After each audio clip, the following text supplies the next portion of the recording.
Sige. Para magsimula, gumawa ka ng ilang itlog. Madali. Oh, tingnan mo! Kaya kong palakihin ang mga bagay. Kaya kong magluto ng pritong itlog. Bukod dito, alam ko kung paano ito gawing mas maganda at nakakaaki.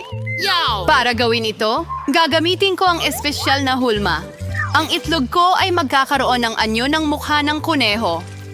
Sa tingin ko, susubukan kong gamitin ang magnifier ko sa itlog. Tingnan mo. Sandali. Liliit pa ito. Kakaiba. Mukhang pinindot ko ang maling button. Subukan natin ulit. Ha, gumagana. Oh, Sigurado ka bang kaya mong kainin ito? siyempre. Ito ay isang tunay na siyentipikong tagumpay. Mga babae, huwag kayong makialam. Gagawa ako ng malalaking pritong itlog mula sa malaking itlog na ito. Ayan na. Ang galing nito. Hindi pa ako nakakita ng ganito kalaki.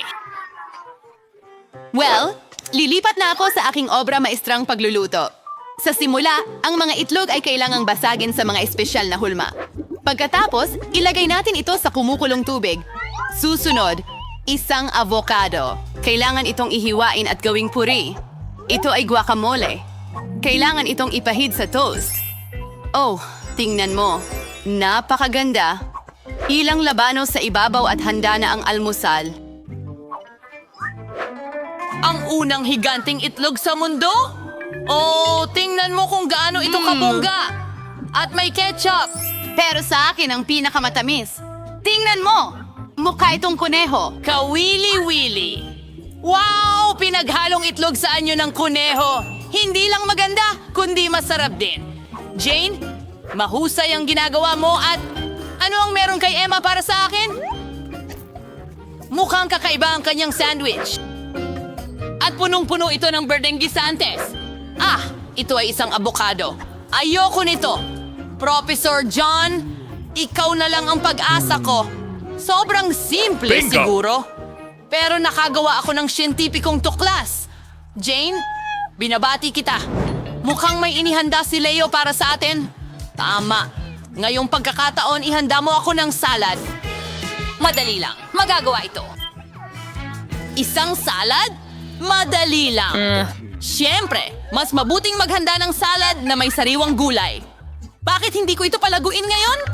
Para gawin ito, gagamitin ko ang aking experimental farm. Ang mahalaga ay maingat na diligan ng mga binhi. Professor John, sa tingin ko may mali sa ginagawa mo. Oh, tama. Kailangan kong punasan agad ang baha na ito. Ayoko na mapuno ng maruming tubig ang aking salad. Oh, nagawa ko. Oh, tingnan mo! Mayroon akong salad dito. Panahon na para hiwain ito. Sunod! Isang loaf ang gagamitin. Kailangan ko ng tinapay at ilang beans. At isang figura ng dinosaur upang palamutian ang aking salad. Tingnan mo! Talagang astig ito! Parang isang installation. Tama.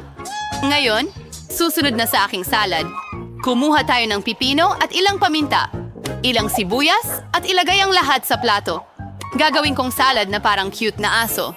Tingnan mo kung gaano ito kaganda. Napakaganda! Hindi mo man lang naisip ang tungkol sa mga sarsa. Maasim na cream. Perpekto ito para sa aking salad.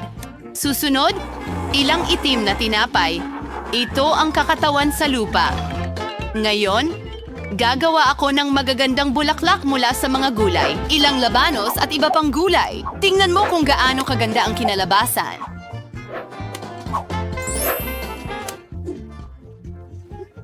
Ano? Simulan natin sa'yo, Professor! Napakasarap ng dinosaur. Gawa ito Ang sa galing! tsokolate. Subukan natin ng iba pa. Ew, beans? Walang may gusto niyan. Nakakadirire. Oh! Ginagawa ko! Oh, wala kang naiintindihan. Jane, ang cute ng aso mo at hindi naman masama ang salad. Sinubukan ko? Ngayon, panahon na para sa isang obra maestra sa pagluluto mula kay Emma. Mayroon siyang isang buong hardin na salad ng gulay. Tingnan natin. Oh, Ang itim na tinapay ay hindi mukhang lupa. Kaya, hindi. Si Jane ang panalo. Noong bata pa ako, gustong-gusto kong magdura sa upuan. Anahon na para uminom ng kape. Magagawa ito. Tama, may naisip ako. Para gumawa ng kape, gagamitin ko ang isang makina na mabilis kong binuo. Sige. Ito ay para sa paggawa ng iba't ibang halo. hindi. Hoy, huwag mo itong hawakan ng mga kamay mo. Mahalaga na maging tumpak hanggat maaari. Ibubuhos ko ang mga butil ng kape. Susunod, kailangan natin ng apoy. Oh! At malapit nang maging handa ang kape, tumataas ang temperatura. Ginawa ko lahat ng tama. Hoy, tingnan mo. Umaagos na ang kape. Ipapakilala ko si Leo sa siyentipikong kape sa lalong madaling panahon. Una sa lahat, ang kape ay dapat masarap. Gumamit tayo ng ilang niyog, mas eksakto, ilang gatas ng niyog at ilang piraso ng niyog. Ilalagay ko sila sa blender at natural na gatas ng niyog ay handa na. Ngayon, gagamit ng puting tsokolate. Kailangan itong ilagay sa gatas at tunawin doon. Astig! Nag-grate din ako ng tsokolate at ibuhos natin ito sa baso. Pwede nating budburan ng mas maraming tsokolate sa taas at ilang berries. Magiging kahanga-hanga ito. Wow. Oh, Pero ito ay hindi kape. Dapat maitim ang kape. Kaya, hindi tayo pwedeng walang tsokolate dito. Bakit hindi natin ibuhos ang mainit na gatas sa bola ng tsokolate? Mas kamukha nitong kape. Perpekto! Oo. Panahon na para piliin ang nagwagi? Tada! Ano na naman ang ginawa ng profesor ngayon? Ang mapait nito. Hindi, ayoko nito. Mukhang ang pagluluto ay hindi para sa akin. At ano ang niluto ni Emma? Hindi masama. Ano yon, isang berry? Oh, Hindi masarap kahit kaunti. Jane, sa'yo na ang pag-asa namin. Sobrang sarap niyan. Maraming salamat. Binabati kita sa isa na namang tagumpay. Ako ay isang tunay na chef. Hurra! Diyos ko po. Kaya, ano ang naghihintay sa atin sa unang round? Wow! Ito ang paboritong inumin ng lahat, Coca-Cola. At ang malaking bote ng cola na ito ay mapupunta sa mananalo ng hamon na ito. Well, nagsimula na ang oras. Tara na. Ano? Uhong si Jane unang nagsimula sa trabaho. Ano ito? Sa tingin ko alam ko na. Ito ay clay. Ang pagmamodelo ng clay ay isang tunay na sining na nangangailangan ng mahusay na kasanayan.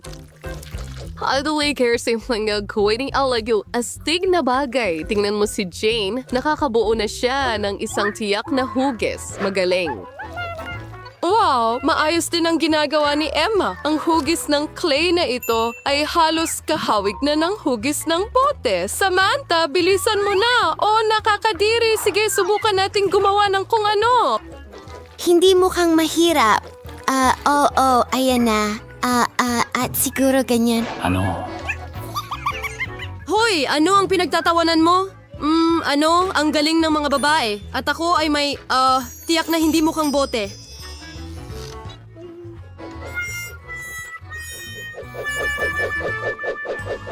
Hindi. Sige, subukan natin ang bago. Hoy, ano? Ayan na, ano? Naku, mukhang nagpasya si Samantha na sirain ang gawa ni Jane. Kawawang Jane, ing daming trabaho na nasayang. Oo nga, Samantha, kung kaya mong gumawa ng kahit ano, hindi mo kailangang sirain ang gawa ng iba dahil doon. Mukhang nauubos na ang oras. Huminto. Kaya ngayon guys, magsimula tayo sa iyo. Samantha, ipakita mo sa akin ang ginawa mo. Ano itong kaguluhan? Talagang hindi. Shane, ipakita mo sa amin ang iyong likha.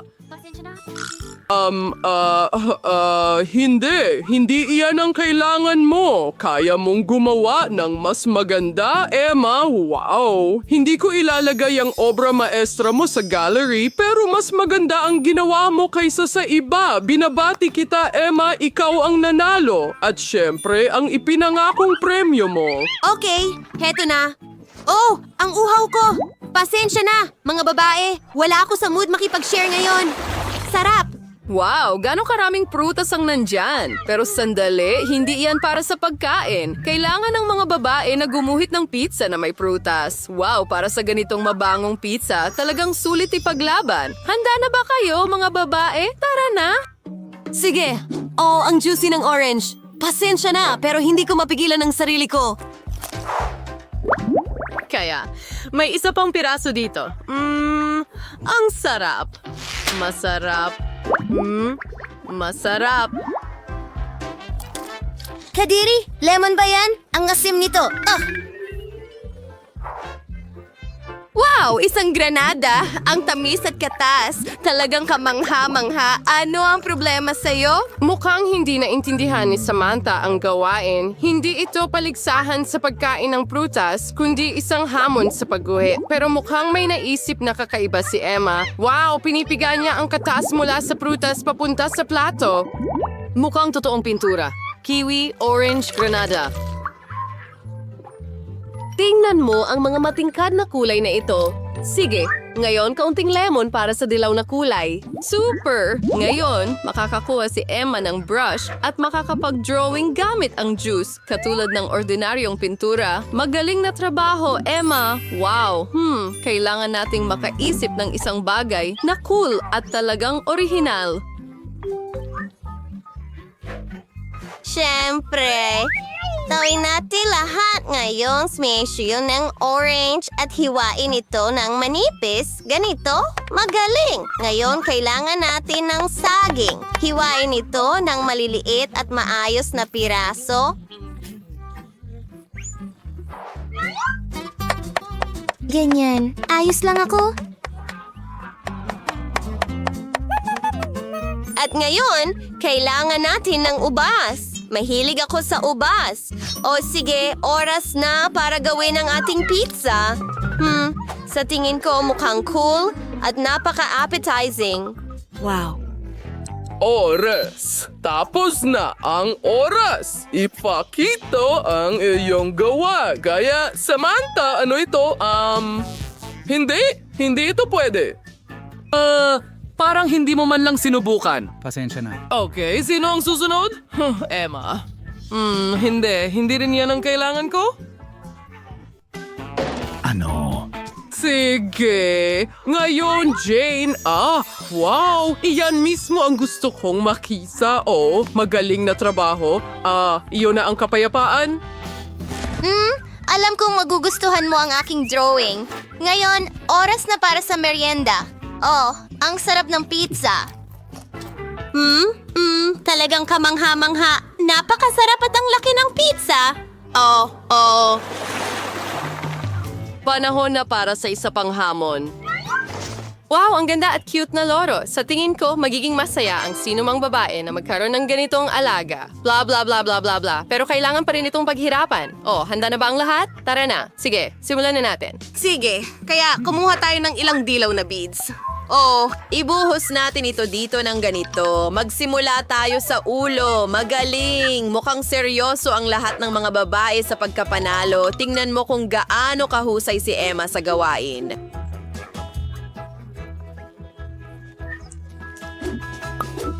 Magaling na trabaho. Ano ang nakuha mo dyan, Jane? Oops! Hindi. Mukhang may nawala ng salamin. Hindi. Sinira niya ang sarili niyang drawing gamit ang sarili niyang mga kamay. Anong kahindik-hindik? Ano ang dapat niyang gawin ngayon? Sana maayos ni Jane ang sitwasyon. Upon Kurning Spig ay huwag sumuko at lumaban hanggang sa huli. Mukhang nawala ng balahibo si Ginong Parrot. Nakita mo ba yon? Sana hindi ito makagambala sa ibang mga kalahok. Iyan mismo ang sinasabi ko. Tingnan mo, nasira rin ang gawa ni Samantha. At wala nang natitirang oras, kaya magsimula tayo kay Jane.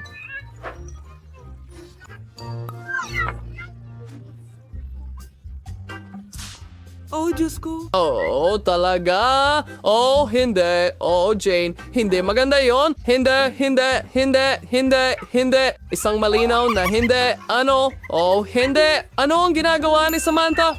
Napakasimple, pero matalinong diskarte. Aba, Sige. Ha? Emma, ipakita mo sa akin kung ano ang meron ka dyan. oh, nagbibiro ka ba? Sobrang sama. Ah, hindi. Oh, Samantha. Ano? Aba, ibang usapan na yan. Bravo, Samantha. Sa'yo na ang cute na parrot na ito. Oh, oo. Salamat. Well, nasaan ang gwapo kong Mr. Parrot? Ayan siya. Hindi na ako makapaghintay na haplusin ka. Halika dito. Aray, anong ginagawa mo? Oh, ang sakit. Halos makagat niya ang kalahati ng kamay ko. Wow! Mga sneakers ba ito? Mukhang may kakaibang hamon ang naisip ng guro. Wow! Ang ganda at makulay na mga roller skates. Mahilig ka ba sa roller skating? At alin ang mas cool? Skates o roller skates? Isulat ang iyong mga pagpipilian sa mga komento. Sige. Well, nagsisimula na ang ating bagong hamon. Sige, dapat medyo simple lang ito. Magsisimula tayo sa isang simpleng pattern dito at dito. Super. Ngayon, kaunting pula dyan. At ayan na. Perfecto. Pakiramdam ko ay mahusay ang ginagawa ko. Tama ba? Wow. Oh, si Emma ay sobrang galing. Okay, kailangan ko ring subukan. Medyo masaya ito. Hindi naman ganun kahirap. Isang bulaklak dito at dito. Ang gagaling ng mga babae. At paano naman si Samantha doon? Well, mukhang simple ang mga pattern ni Samantha. Pero dinodrawing niya ito ng may damdamin. Tama? Oo, nagiging sobrang astig sina Emma at Jane. Ano? Ang galing. Nako, may nagsasabi sa akin na may balak na masama si Samantha.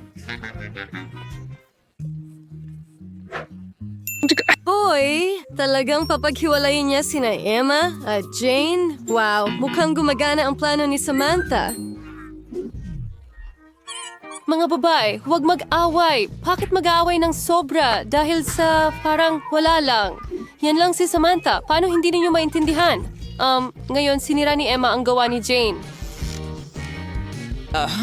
Malamang masaya si Samantha sa resulta na ito. Samantala, ikakabit ni Emma ang mga gulong sa kanyang sapatos. May kutob ako na magiging sobrang astig ito. Sige. Wow, ang tingkad ng mga kulay. Sige, ang galing niyan. Talagang mahusay.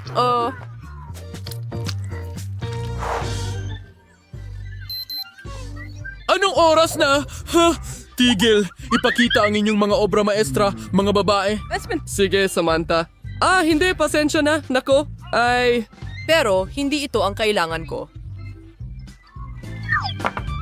Okay, ngayon Jane, ano ang masasabi ko? Hindi, ang trabahong ito ay hindi maganda? Hindi, kaya ito ay talagang kakilakilabot. Oh, okay, ano ito? Wow, Emma, nakikita ko na nagpakita ka ng mahusay na resulta. Magaling, mahusay na trabaho. At narito ang iyong karapat-dapat na premyo.